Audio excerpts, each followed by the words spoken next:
नमस्कार, आप देख रहे हैं हल्ला बोल। आपके साथ मैं हूं अंजना ओम कश्यप।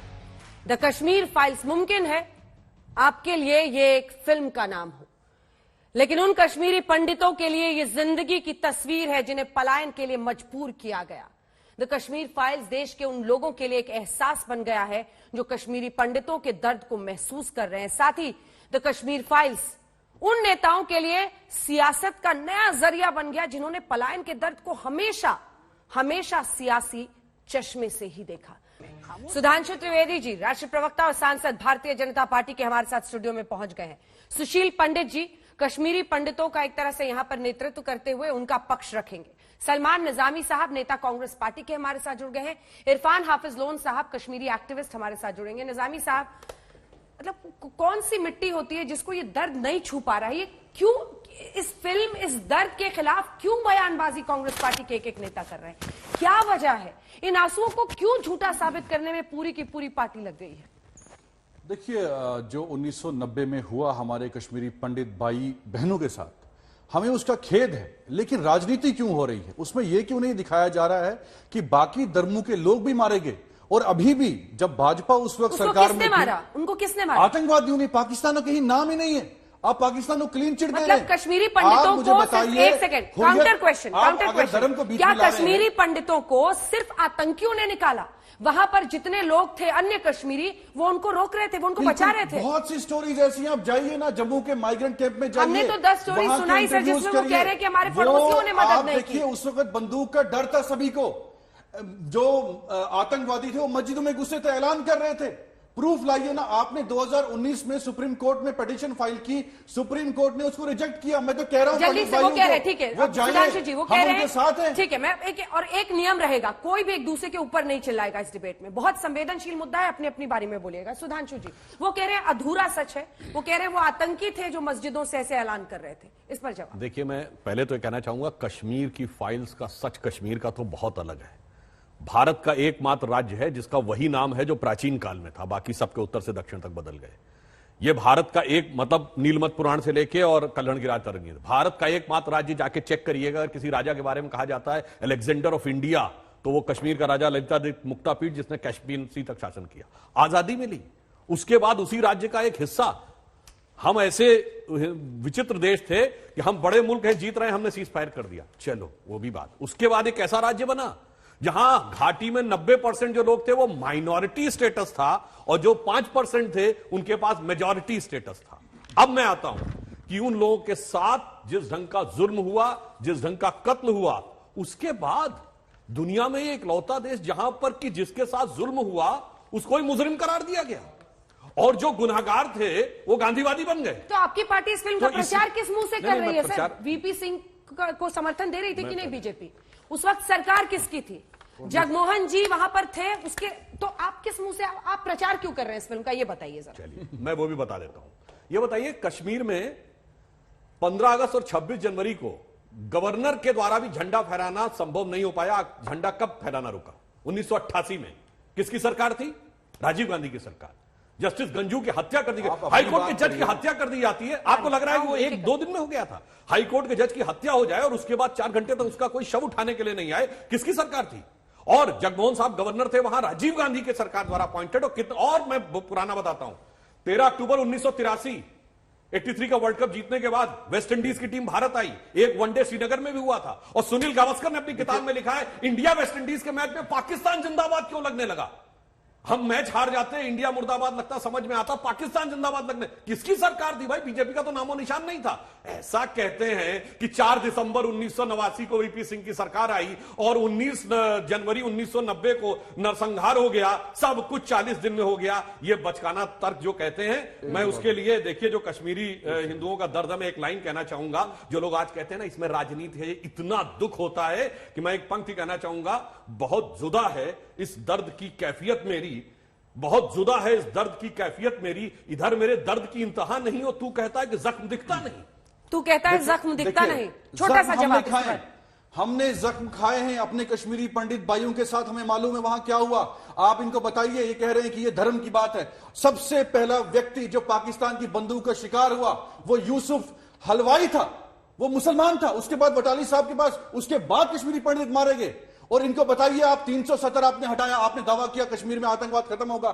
370 हटने के बाद आपने कश्मीरी पंडितों को क्या वापस लेने का काम किया? नहीं, आपने उनको निकालने का काम किया। आज मैं शाबाशी देता हूं बिंद्रू साहब की बेटी को, उसके परिवार को, जिनका कत्ल हुआ रिसेंटली, लेकिन उन्होंने कहा हम कश्मीर से निकलेंगे नहीं। और आज भी एक सिख बहन हमारी, उसका कत्ल हुआ, मुसलमान मर रहे हैं, हिंदू मर रहे हैं। उस वक्त भी भाजपा सरकार में थी, आज भी भाजपा सरकार। आपको इस फिल्म के खिलाफ बोलने की क्या जरूरत है? हमने खिलाफ नहीं बोला, आप खूब अरे अधूरा सच क्यों कह रहे हैं? मैं कह रहा हूं फिल्म नहीं, मैं कह रहा हूं मैं कश्मीरी पंडित भाइयों के साथ हूं। सुप्रीम कोर्ट चलिए मेरे साथ। अरे आपके साथ का क्या करना है? लड़ाई लड़ेंगे हम वहां सुप्रीम कोर्ट क्या में। करना है? जब आप सरकार में हम सिनेमा हॉलों में लड़ाई नहीं लड़ेंगे, हम सुप्रीम कोर्ट जाएंगे और भाजपा को अपने कारनामों की सजा भुगतनी पड़ेगी। मैं सिर्फ एक लाइन कहना चाहता हूं, जो लोग बड़े ही रैशनल होके कहते थे आतंकवाद का मजहब नहीं होता, तो जो आतंकवादी दिखाए गए उनका मजहब क्यों दिख रहा है भाई तुम्हें? उन्होंने दूसरी बात मैं कहना चाहता हूं, उन्होंने अगर आप कह रहे हैं कि ये धर्म से जुड़ा मामला नहीं था, एक लाइन पूरी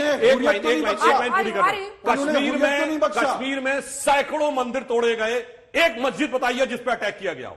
मस्जिद पे जाके शरण ली गई हजरत बल में 1993 में। चुनौती से कहता हूं, एक मस्जिद बताइए तोड़ी गई, तोड़े जाएंगे सैकड़ों मंदिर, और फिर कहेंगे मजहबी मामला नहीं, फिर कहेंगे आतंकवाद का मजहब नहीं होता, फिर आतंकवादी और अपराधी का मजहब दिख रहा है। इसलिए आप बताइए, आपकी 7वीं प्रज्ञा ठाकुर पे आतंकी होने का आरोप है, क्या सभी लोग हिंदुस्तानी जो है वो 7वीं ये कह रहे हैं कि कश्मीरियों ने नहीं, आतंकियों ने ये किया था बिल्कुल कश्मीरी पंडितों के साथ, और आप कश्मीर को एक रंग में रंगना सही नहीं है। अंजना जी, मैं इससे पहले जब इस स्टूडियो में आया था तो रोहित सरदाना के साथ था, कश्मीर पर ही कार्यक्रम किए उनके साथ डीसीओ, तो मुझे याद आते हैं, मैं उनको, उनकी स्मृति को नमन करता हूं। और इस फिल्म में गिरिजा तिक्कू, सरला भट्ट, प्राणा गंजू, नीलकंठ गंजू, प्रेमनाथ भट्ट, टिकलाल टपलू, उनकी स्मृतियां निकल कर आई हैं। ये लोग मुर्गों की लड़ाई लड़ते हैं त्रासदियों पर, ये संवेदना शून्य हो गए लोग हैं। इनको फिल्म में त्रासदी नहीं दिखती है, एक पूरे के पूरे समुदाय का अपने घरों से उखड़ जाना नहीं दिखता है। ये आज भी लीपापोती करते हैं, एक दूसरे पर तोहमत मढ़ते हैं और झूठ बोलते हैं, निरा झूठ बोलते हैं। इनकी आत्मा में सीसा घुस गया है। इनको लोग मरते हुए शरणार्थी कैंपों में सड़ते हुए नहीं दिखाई पड़ते हैं। ये कहते हैं, अगर हम कहें कि लाखों लोग उजड़ गए, कहते हैं मुसलमान भी उजड़े। मैं पूछना चाहता हूं, 100 में से 99.9% हिंदू उजड़ गए, लेकिन 100 में से 99.9% मुसलमान अपनी जगह रहे। आप तराजू के दोनों पलड़ों को बराबर दिखाना चाहते हैं? वो कहते हैं मुसलमान भी मारे गए। मैं कहता हूं, एक मुसलमान का नाम बता दीजिए जिसको किसी कश्मीरी पंडित ने मारा हो। एक अपवाद स्वरूप एक मुसलमान का नाम बता दीजिए पिछले 30 सालों में, 32 सालों में, 50 सालों में। मैं कहता हूं कि जितने कश्मीरी हिंदू मारे गए उन सबके कातिल मुसलमान थे। एक एक के कातिल मुसलमान थे। जितने बलात्कार हुए मुसलमानों ने किए, जितने घर लूटे गए, मंदिर तोड़े गए, मुसलमानों ने तोड़े। आप मुझे झूठा साबित कीजिए। मुझे एक हिंदू का नाम बता दीजिए जिसने किसी मंदिर का किसी मस्जिद का शीशा चटकाया हो। आप झूठ बोलते हैं, लीपापोती करते हैं, यहां चोरी और सीना जोरी होती है। शर्म कीजिए। कभी कभी किसी बड़ी दुर्घटना पर अपनी आत्मा टटोली है। राजनीति करने को उम्र पड़ी है। जी इरफान हाफिज लोन साहब जी, उनकी बात को काटने की हिम्मत है आप में? क्योंकि आप भी उनमें से एक हैं जो द कश्मीर फाइल्स पर सवाल खड़े कर रहे हैं। देखिए, जो भी उस समय हुआ, इस पे कोई दो राय नहीं है।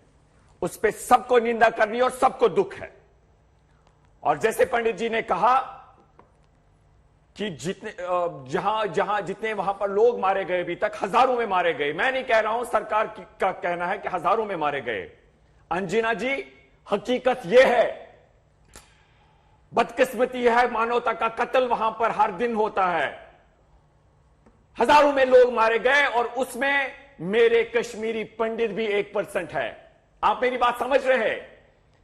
1% मेरा अप्रोक्सीमेटली मेरा कश्मीरी पंडित भाई भी है, लेकिन 99% मुस्लिम समुदाय का भी है। उसका अर्थ यह है कि इस जो ये पीड़ा है, क्रूरता है, हमने सबने देखी, चाहे उधर का बंदूक था, इधर का बंदूक था।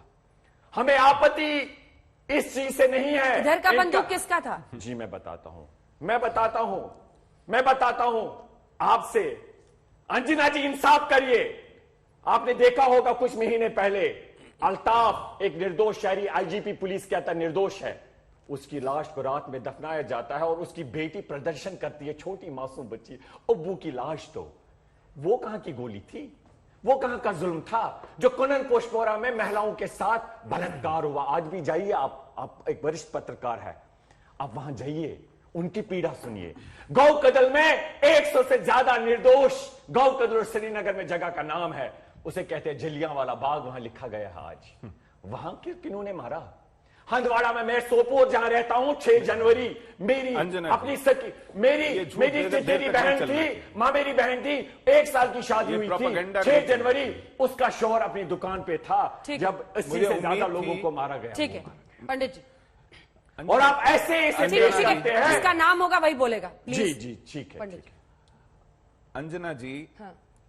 जो कर्फ्यू डिफाई करेगा, जो बंदूक उठाएगा, जो इस देश का तिरंगा जलाएगा, जो इस देश की अस्मिता को, अखंडता को तार तार करने के लिए जिहाद लड़ेगा, आज आप ना बोले मैं बोलूंगा, वो मारा जाएगा।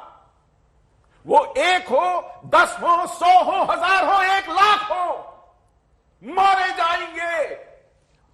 हम निर्दोष शहरियों की बात कर रहे हैं।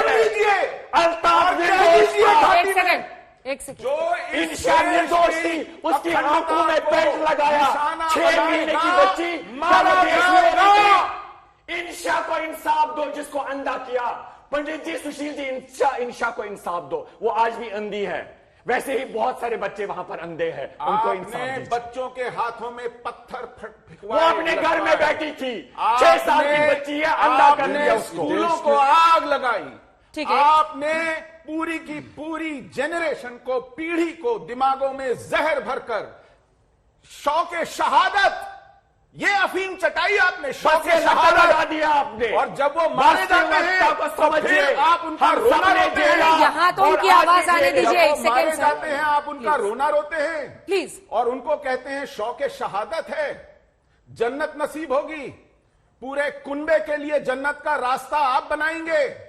इनको शौके शहादत की अफीम आप चटाते हैं, हाथों में पत्थर आप दिलवाते हैं, और उसके बाद जब वो पैलेट का शिकार होते हैं, जब वो गोली का शिकार कैसे होते हैं, आप जस्टिफाई करते हैं? तब आप, बहुत दुख की बात। मैं कह रहा हूं, हम मैं 2 बार कहूंगा, 10 बार मेरी कहूंगा, तरह निंदा करेंगे। आप स्कूल, जैसे मैं निंदा कर रहा हूं कि मेरे कश्मीरी पंडितों के साथ नहीं, जाती सच हुई, बोला जाएगा। आप निंदा करेंगे, जितनी कड़वी बात होगी सुननी पड़ेगी, सच बोला जाएगा, सच बोला जाएगा। मेरी एक ही बात को काट के दिखाइए। इन्होंने जो बात बोली मैं उसका उत्तर देता हूं। पहला, मेरी इस बात का उत्तर कोई नहीं दे पाया कि एक मस्जिद बता दें जो तोड़ी गई हो, जैसे इन्होंने कहा एक शीशा भी चटकाया गया। और दूसरा, अरे भाई, आपने कहा, मैं मानता हूं कि तमाम बच्चे ऐसे हुए जो घायल हुए। एक हुर्रियत का नेता बताइए जिसका बेटा या बेटी पुलिस की गोली से मरा हो या घायल हुआ हो पत्थरबाजी में। कोई बैठा है इंडोनेशिया में, कोई बैठा दुबई में, कोई बैठा लंदन में, अरे सुनिए, कोई बैठा मुंबई में, कोई दिल्ली में, कोई बेंगलोर में, और वहां पे कह रहे लड़ाओ, और फिर उसके आधार पर कह रहे ठीक है, मैं आपसे जवाब लूंगा, इन दोनों को दिखा दिए, मैं आपसे जवाब। और जिनको नैरेटिव नजर आता है, जानते हैं अंजना जी कौन है? अरे ये तो वो लोग हैं जिनके लिए 84 में सिखों का नरसंहार नहीं था, बड़ा पेड़ गिरा था, धरती हिल रही थी। नैरेटिव है, ये तो आपका फेलियर है ना। अब सुनिए दूसरी बात, ये तो वो लोग हैं जिन्होंने 1947 में 20 लाख आदमी मरा, विश्व की बड़ी से बड़ी रक्त रंजित क्रांति में 20 लाख आदमी नहीं मरा, 2.25 करोड़ बेघरबार नहीं हुआ, पर बगैर खून की एक बूंद बहाए आजादी मिल गई। और जिनके नैरेटिव में अफजल हालात का मारा है, जिनके नैरेटिव में हाफिज साहब है, जिनके नैरेटिव में इशरत जहां बेटी है, जिनके नैरेटिव में जाकिर नायक शांति का मसीहा है, उन्हीं को इसमें नैरेटिव नजर आता है। देखिए, मैं जवाब देना चाहता हूं। जो नैरेटिव यहां फैलाया जा रहा है, हर कश्मीरी को कहा जाता है ये आतंकवादी है। आप मुझे बताइए, 16,000 कश्मीरी मुसलमान इस देश के लिए कुर्बान हुआ है, उसमें उमर फयाज भी है। क्या ये कहेंगे कि उसकी कुर्बानी कुछ भी नहीं है? जो कि युवा कश्मीर का हिंदुस्तान के साथ जुड़ना चाहता है, आप उसकी शहादत को मानते ही नहीं है। आप कहते हैं कि हमने कुर्बानी दी, हम मरे। हम मानते हैं आपका कत्ल हुआ, उसके साथ साथ कश्मीरी मुसलमानों का कत्ल भी हुआ। आज भी कश्मीरी मुसलमान मर रहा है वहां, और आपके शासन में मर रहा है। मुझे बताइए, कांग्रेस के शासन में किस कश्मीरी पंडित पे आंच आने दी? हमने उनको छत देने का काम किया, आपने उनके सरों से उनको निकालने का काम किया, सरों से छत उठाया। हमने वहां कंपनसेशन किया, 16,000 करोड़ का पैकेज कश्मीरी पंडितों के लिए दिया। आर्टिकल 370 के बाद आपने कौन सा पैकेज दिया? 8 सालों में आप सरकार में हैं, कौन सा पैकेज मिला? कितने कश्मीरी पंडित वहां वापस गए? क्या किया आपने कश्मीरी पंडितों का? उनकी बिजली काटी गई। माइग्रेंट कैंप में जाइए आज जम्मू में, उनकी हालत क्या है? यहां फिल्में बनाते हैं, पैसा बटोरते हैं, और वहां जाइए माइग्रेंट कैंपों में, वहां देखिए उनके साथ क्या जुल्म हो रहा है। हमने उनको कंपनसेशन दिया, हमने राशन दिया, आपने उनका राशन भी बंद कर दिया।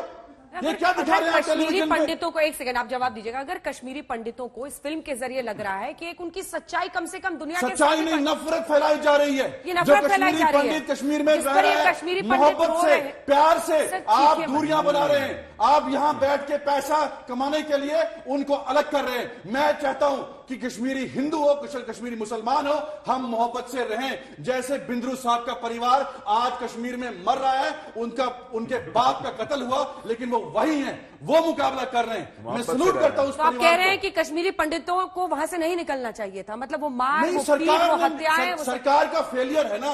सरकार को प्रोटेक्शन देनी चाहिए थी, क्यों निकाला उनको? बीजेपी समर्थित सरकार, इस पर तो जवाब देना पड़ेगा। बिल्कुल। और वो कह रहे हैं कि उनके शासन में जब हमारी सरकार वहां पे बनी और मोदी जी प्रधानमंत्री बने, 2014 की बात कर रहा हूं, आपने 8 साल बाद कही, पहली दिवाली कहां मनाई? जाके कश्मीर में, और 70,000 करोड़ का पैकेज दिया।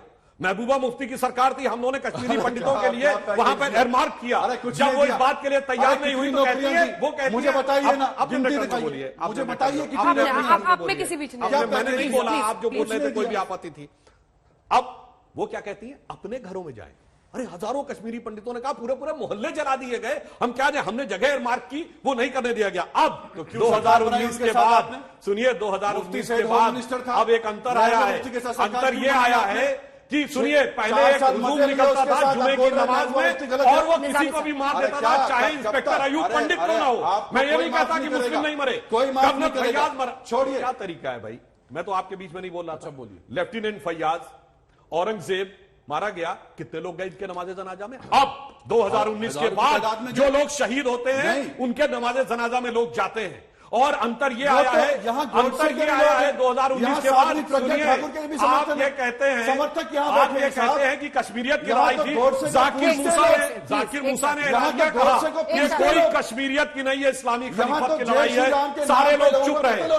आईएसआईएस के झंडे क्यों दिखते थे? क्या लेना देना था आईएसआईएस कश्मीर के साथ? हम क्या लेना देना था हिंदुस्तान जिंदाबाद? कश्मीर में हमने वहां झंडा थामा। इस सवाल का क्या जवाब है निजामी साहब? मैंने शुरू में ही आपको दिया था। 16,000 लोग मारे गए। देखिए, एक सेकंड प्लीज, स्टूडियो में सब लोग हैं, आवाज किसी की नीची नहीं की, जिसका नाम लिया जाए वही बोलिए। इस सवाल का आपके पास सुधांशु जी क्या जवाब है कि वो कह रहे जब हमारा शासन था तब तो वो नहीं भागे, आपके समर्थित सरकार थी तब उनका पलायन हुआ? इसका क्या जवाब है? ये फारूक अब्दुल्ला सरकार किसके समर्थन पे चल रही थी 1988, 89, 90 की बात कर रहा हूं। हाँ, 90 में कब? मैं 90 की बात कर रहा हूं। बताइए, 40 दिन में सब कुछ हो गया। मैंने 1983 से लेकर 87, 88, 86 अपनी सरकार के गवर्नर की रिपोर्ट पढ़ी है। आतंकवादी को एस्कॉर्ट करके वहां पहुंचाया। मसूद अजहर को आपने रिहा किया। अब मैं एक बात क्यों? ये मेरे पास तस्वीरें पड़ी हुई है, एक छोड़िए, ये नेशनल कॉन्फ्रेंस और ये तो आप बोल रहे हैं। ये बताइए, उस समय कांग्रेस का चीफ मिनिस्टर था गुलाम नबी आजाद। अफजल गुरु को फांसी ना हो उसके लिए यहाँ आके कैंपिंग की, 7 साल अफजल गुरु को फांसी नहीं हुई। निजामी साहब, ये गलत है, प्लीज सुनिए, अपने बारे में बोलिए। छोड़ने वाले आप लोग, घर में लोग परेशान हो जाते हैं, एक साथ मत चीखिए। अब आवाज भी नहीं सुनना चाहते, एक साथ मत फिल्म तो छोड़िए, आवाज नहीं सुनना चाहते। क्यों 7 साल अफजल गुरु को फांसी नहीं हुई? कांग्रेस के चीफ मिनिस्टर के रूप में गुलाम नबी आजाद साहब आके कहते हैं कि कश्मीर में आग लग जाएगी, क्यों? कश्मीर को और होने के बाद आपकी पार्टी का नेता सूर्य मणिशंकर अय्यर ट्वीट करते हैं, शशि थरूर ट्वीट करते हैं, क्या उद्धव के साथ गलत हुआ? हद होती है, हद होती है जंगी बेईमानी की। क्या आतंकवाद खत्म हुआ? अच्छा सुनिए, और आपके नेता फिर लगातार बोल रहे हैं बीच में, फिर लगातार बोल रहे हैं, प्लीज सलमान फिर साहब, लगातार आप बोल रहे हैं। सलमान साहब अरे ये प्लीज, बताइए, क्या हुआ सलमान 370 हटने के बाद? सलमान साहब प्लीज, क्या ये ये बात गलत है? है, ये गलत है। आप के बाद कोई कश्मीर एक सुनिए, डिबेट के नियम को आप तोड़ रहे हैं, ये गलत है, मुझे इंटरवीन करना पड़ेगा। 370 हटने के बाद ISIS के झंडे दिखने बंद हो गए, पाकिस्तान जिंदाबाद के नारे लगने बंद हो गए, पाकिस्तान के झंडे दिखने बंद हो गए, और वो महबूबा मुफ्ती जो कहती थी तिरंगे को कंधा देने वाला कोई नहीं मिलेगा, वहां 26 प्लीज सर प्लीज, आपने शुरू कर अब दिया। ऐसे तू मैं में उनका चांस ही खत्म होगा, बाकियों पास हम जा नहीं पाएंगे। सलमान साहब ऐसा थोड़ी कि सिर्फ आप यहाँ खड़े हैं, प्लीज बात को समझिए, नियम से चलिए, बात पूरी कीजिए 2 लाइन में, उसके बाद मैं सिर्फ ये कह रहा हूं, धारा 370 हटने के बाद क्या हुआ? अब ना ISIS के झंडे दिखते हैं, ना पत्थरबाजी करती हुई भीड़ दिखती, ना पाकिस्तान जिंदाबाद के नारे दिखते हैं, और इन सारी चीजों के साथ जो कहते थे तिरंगे को कंधा देने वाला नहीं मिलेगा, वहां आज तिरंगे की लाइन दिखती है। और इसलिए वह परिवर्तन, और सबसे ज्यादा परिवर्तन जानते क्या आया? कश्मीर सेकुलर हो गया, क्योंकि भारत का एकमात्र राज्य था जो सेकुलर नहीं था, क्योंकि 76 में जब सेकुलरिज्म जोड़ा गया इस कॉन्स्टिट्यूशन में, तो बिकॉज ऑफ 370 कश्मीर की असेंबली ने कभी उसे अडॉप्ट ही नहीं किया। कश्मीर सेकुलर हुआ अगस्त 2019 में, इसलिए जो देश सेकुलर ही नहीं था, जो राज्य, वही सेकुलरिज्म का प्रतीक था। सलमान साहब का आप जवाब सुनते हैं, उसके बाद पंडित जी मैं आपके पास आऊंगी। सलमान कोई फैक्ट गलत बोला हो तो चुनौती देता सलमान हूं, साहब कोई फैक्ट गलत बोला हो तो मैं चुनौती पीछे नहीं देता जाना हूं। चाहता। कश्मीर ने सेकुलरिज्म अडॉप्ट किया था, बोलिए हाँ या ना? आप सुनिए, बोलिए हाँ या ना? क्या चीज? कश्मीर सेकुलर था, बोलिए हाँ या ना? हाँ था, हमेशा। नहीं, कब 1947 में कौन कश्मीरी जो है 42 पाकिस्तान के गया? कॉन्स्टिट्यूशन किसका में कत्ल कब हुआ? अडॉप्ट किया? बोलिए। कांग्रेस का सरकार थी ना वहां, अडॉप्ट किया कश्मीर बोलिए, का कब अडॉप्ट सेकुलर। किया? किसी अमरनाथ यात्री से पूछिए क्या करते हैं कश्मीरी वहां, उनकी मदद करते हैं वहां, आपकी तरफ पंडित जी, नफरत नहीं फैलाते। बीजेपी जो इस फिल्म को समर्थन दे रही है, ठीक है, 2 लाइन में, 2 लाइन इन्होंने 370 चिल्ला चिल्ली नहीं प्लीज। इन्होंने 370 की बात की, इन्होंने दावा किया था कश्मीर में आतंकवाद खत्म होगा। मैं अनुपम खेर जी से सवाल करता हूं, आप कह रहे थे 370 हटाओ, हम कश्मीर में घर बनाएंगे। घर कहां बनाया? अमेरिका भाग गए और पैसा कमा रहे मूवी से। अरे जाइए ना, ये पैसा जो कमाया है माइग्रेंट, वहां जो लोग वहां माइग्रेंट कैंपों में है उसमें बांटिए। आप घर बना ले अमेरिका में। 370 के बाद कितने घर बने वहां? सिर्फ एक व्यक्ति ने जमीन वहां खरीदी है कश्मीर में, एक भी व्यक्ति बाहर का नहीं, क्योंकि वहां अनसेफ है, इनसिक्योरिटी है। जो कश्मीरी मुसलमान वहां रह रहा है वो सेफ नहीं है वहां, हर रोज गोलियां। ठीक है सुधांशु जी, आप जवाब दीजिएगा। पंडित जी, बीजेपी जो इस फिल्म को समर्थन दे रही है उसको आप किस तरह से देखते हैं? प्रधानमंत्री ने कहा है, तमाम मंत्री देख रहे हैं, सबको फिल्म दिखा रहे हैं, इस पर आपका क्या टेक है? नहीं, अच्छा है। बहुत से लोग शायद ये नहीं समझ पा रहे थे कि वहां हुआ क्या है। मुझे दशकों हो गए चिल्लाते चिल्लाते, मुझे लगता था कि शायद मेरी कहने में कोई कमी रह गई है, मैं शायद समझा नहीं पा रहा हूं। लेकिन अब जिस तरह लोगों की संवेदना के बांध टूटे हैं, जो कभी कश्मीर गए नहीं वो फोन कर करके मेरे साथ रो पड़ते हैं, उनसे शब्द नहीं निकलते हैं, तो मुझे लगता है कि शायद इस फिल्म की आवश्यकता थी।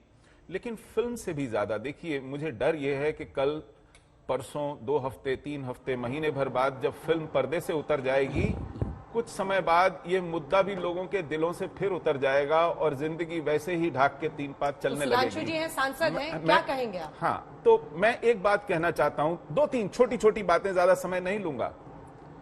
32 वर्ष हो गए शरणार्थी कैंपों को, 9 प्रधानमंत्री हुए हैं तब से, जब से हमारा निष्कासन हुआ। आज तक एक भी प्रधानमंत्री एक बार भी किसी शरणार्थी कैंप में नहीं गया। जुबान हिलाने के लिए, कंधे पर हाथ रखने, इनॉग्रेशन किया जम्मू जाकर। आप मुझे बोलने देंगे? हमने बनाया गुलाम नबी आप मुझे आजाद बोलने साहब को। देंगे? आप ये मेरा समय है अंजना जी, मैं बताऊं इनको? मेरे पास बोलने तस्वीर है। दीजिए, बोलने दीजिए। मेरे पास सलमान प्रूफ साहब, है, गलत मैं बात। प्रूफ मैं बताऊं आपको क्या प्रूफ है। ये देखिए, जब वो जगती कैंप ईंट गारे पत्थर का बना, उसका रिबन काटने गए थे, किसी शरणार्थी से नहीं मिले थे, केवल उसका रिबन काटने गए थे। एक भी शरणार्थी को न देखने गए, न शरणार्थी उनसे मिलने आ सका। मैं कह रहा हूं, कैंपों में कोई प्रधानमंत्री उनके साथ जाकर के बैठा नहीं, एक भी। 9 प्रधानमंत्री हुए हैं, मैं इस वक्त पार्टीबाजी नहीं कर रहा हूं। दूसरी बात, आज तक सरकारी तौर पर यह पुष्टि नहीं की गई है कि हमारे साथ हुआ क्या। कोई आयोग नहीं बैठा है। एक छोटी सी सड़क दुर्घटना हो जाती है तो कमीशन ऑफ इंक्वायरी बैठ जाती है कभी कभी। ये पूरा का पूरा समुदाय उखाड़ के फेंक दिया गया। आज तक कोई कमीशन ऑफ इंक्वायरी नहीं है, कोई व्हाइट पेपर नहीं है, किसी को इंसाफ नहीं है, एक भी मुकदमा नहीं चला है, किसी को दोषी नहीं पाया गया है, किसी को सजा नहीं हुई है, एक भी अपवाद स्वरूप एक भी। हजारों एफआईआर पेंडिंग है। सुप्रीम कोर्ट ने आखिरी दरवाजा न्याय का जो हमने खटखटाया था वो भी हमारे मुंह पे दे मारा था। तो अगर व्यवस्था को जिम्मेदारी समझनी है तो कम से कम पहली बात, आप एक जांच आयोग बिठाइए। आज भी वो पीढ़ी जीवित है, वो अपने साक्ष्य देगी। वो आज भी ये गठरी बोझ की अपने सर पे लिए घूम रहे हैं। कोई आके पूछे कि हुआ क्या था, बिना अपना पता खोए हुए लोग हैं। हम इसका समर्थन करते, मुझे अपील है सबके न्याय दीजिए। हाँ, न्याय दीजिए। और जो आप जांच की मांग कर रहे हैं, लेकिन मैं चाहूंगा, बोल रहे हैं लोन साहब, आप ही की बारी है, रुक जाइए। लेकिन आप समर्थ लोन साहब प्लीज। व्यवस्था से किसी नागरिक की अगर कोई अपेक्षा होती है तो वो ये होती है कि उनके बस में जो है वो करें। हम अपने बस, आप मत बांटिए रिलीफ, अगर आपको बहुत भारी पड़ता है ये रिलीफ बांटना, मत बनाइए शरणार्थी कैंप, लेकिन कम से कम न्याय दीजिए। पुष्टि कीजिए कि हम बाढ़ पीड़ित, भूकंप पीड़ित नहीं है, हमें माइग्रेंट कहना बंद कीजिए। हमें माइग्रेंट कहा जाता है। JKLF पर बैन लगा, जानते हैं कब लगा? 5 फरवरी 2019 में। वो JKLF जिसने 1999 में नीलकंठ गंजू को मारा था, रूबिया सईद का अपहरण किया था, उस पर बैन लगता है 5 फरवरी 2019 को। यह देश हुर्रियत को पालता रहा, सैकड़ों करोड़ हर साल उन पर खर्च करता रहा, दामादों की तरह पाला है। हर सरकार ने, हर गठबंधन ने, हर पार्टी ने पिछले, और वो खर्चा होना बंद हुआ 2019 में 5 अगस्त के बाद, जब 370 हटा, ऐसा मेरा मानना है। RTI में तो 2018 में गृह मंत्री ने पुष्टि की थी कि हां, हमने पिछले 4 सालों में 525 करोड़ रुपए खर्चे हैं हुर्रियत पर, उनके होटल बिल्स पर, उनके हवाई टिकटों पर, उनकी गाड़ी के तेल पर, उनकी सिक्योरिटी पर, उनके इलाज पर, उनके जेब खर्च पर। ये करना बंद कीजिए।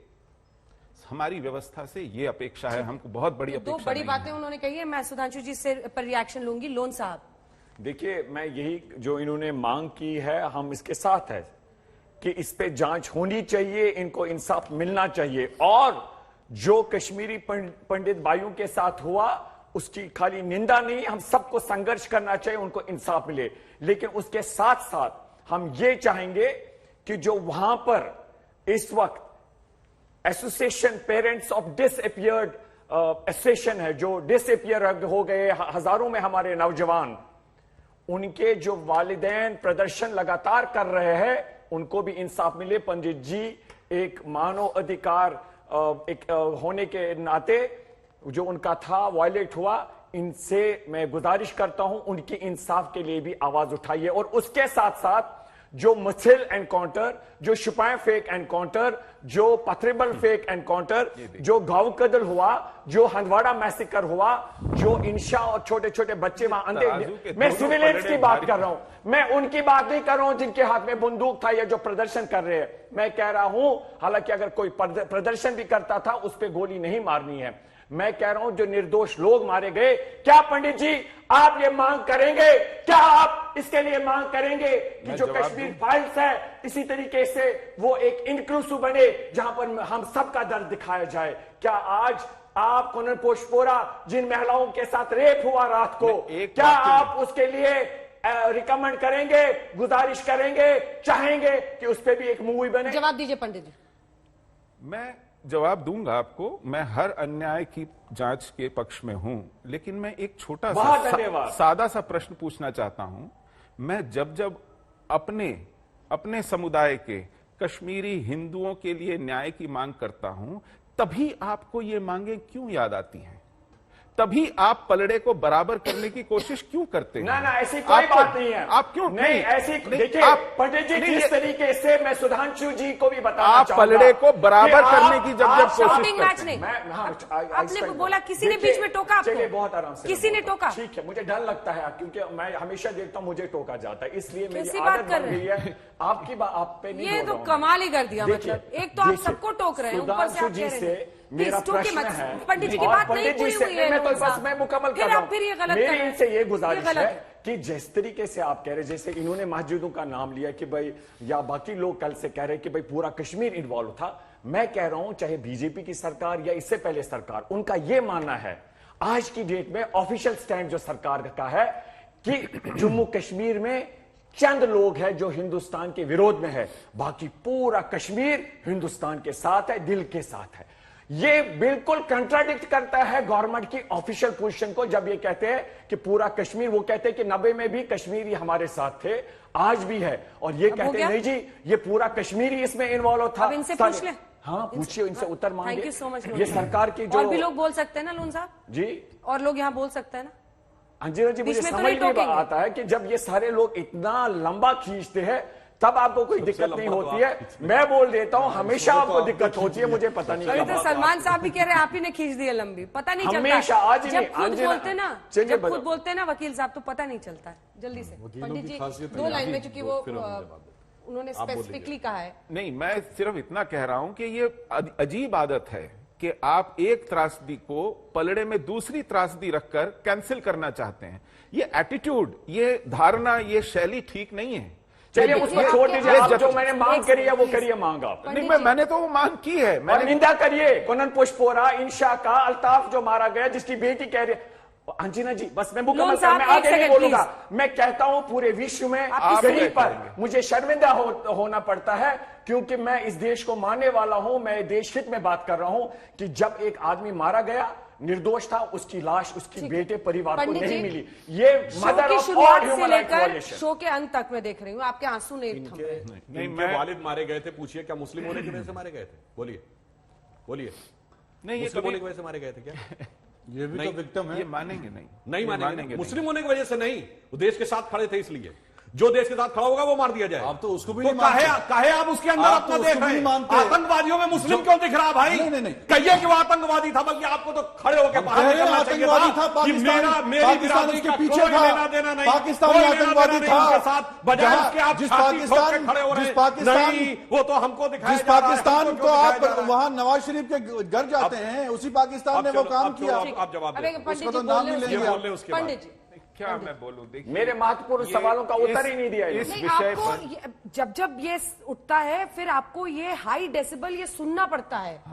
ये मैं वही कह रहा इस हूं। फिल्म ने क्या यही एक उम्मीद दी है, जिससे ये आंसू फिर से जख्म भरे हुए हैं, कि कम से कम कोई समझ तो रहा है आज, क्योंकि देश में लोग देख रहे हैं। कोई फिल्म ये भले कह दें कि इतनी कमाई हो रही है, कमा रहे हैं, पर इतने लोग फिल्म देखने जा रहे हैं। बड़े बड़े स्टारकास्ट के साथ फिल्म रिलीज हुई है, दो समुदाय कोई नहीं में देख रहा। बहुत ज्यादा फिर दूरी शुरू हो गया होगी लोन साहब। I am very sorry, please sir. चलिए कह रही हूं। ये पंडित कह साहब। रहे हैं कि इस फिल्म ने दूरियां पैदा की हैं। ये फिल्म 32 साल बाद आई है, वो दूरी पैदा होने के। दूरी ऐसी है कि हम उखाड़ करके फेंक दिए गए। किसी ने कहा ये 20 करोड़ में फिल्म बनी है, आज इसको 80 करोड़ मिल गए हैं। मैंने कहा माफ कीजिएगा साहब, इस फिल्म को बनाने के लिए एक पूरी नस्ल कुशी की गई है, वो कीमत चुकाई गई है इस फिल्म की। नहीं बनती अगर हम नहीं उखड़ते, पूरा का पूरा समुदाय नहीं निकलता। एक साइड दिखाया आपको गया है, 20 करोड़ दोनों साइड दिखते नहीं हैं। दिखाई उनको गई। बोलने नहीं आरे पे तो चीर भाजपा दी का गई वो प्रोपेगेंडा महिला। है। अगर गिरजा तिक्कू आरे पे नहीं चीरी गई होती, आपको ये फिल्म नहीं दिखाई पड़ती। शेम जिन्होंने किया। जी हां, आपके एक शेम कह देने से, लेकिन आपकी नरक आत्मा में से वो चले, शेम फांसी निकले। दे उनको। आप पहाड़ा मत पड़िए, तोता रटंत मत कीजिए। अगर आप चुप भी रह जाएंगे ना, तो आपकी शैली से पता चल जाएगा कि आपको कितना दुख है। चिल्लाने की आवश्यकता नहीं पड़ेगी। इस फिल्म के बनने में आप पैसा मत देखिए कितना लगा है,